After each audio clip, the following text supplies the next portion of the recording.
আসসালামু আলাইকুম রহমতুল্লাহি ওয়া বারাকাতুহু। দেখুন কি বোকা, ইমাম সাহেব দাঁড়াবে এখানে, তারা নামাজে দাঁড়াচ্ছে এখানে। পুলিশ বারে বলছে যে নামাজ হবে না, তারপরে হ্যাঁ মহিলারা কত ধরনের বেকুব, তারা এখানে দাঁড়িয়ে নামাজ পড়তেছে।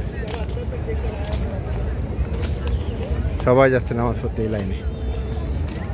এর মধ্যে নিশ্চিত বাংলাদেশের কিছু বেকুব পুরুষ আছে, পাওয়া যাচ্ছে না। নামাজ সর্বদা ইমাম সাহেবের পিছনে করতে হবে, আদারওয়াইজ নামাজ হবে না।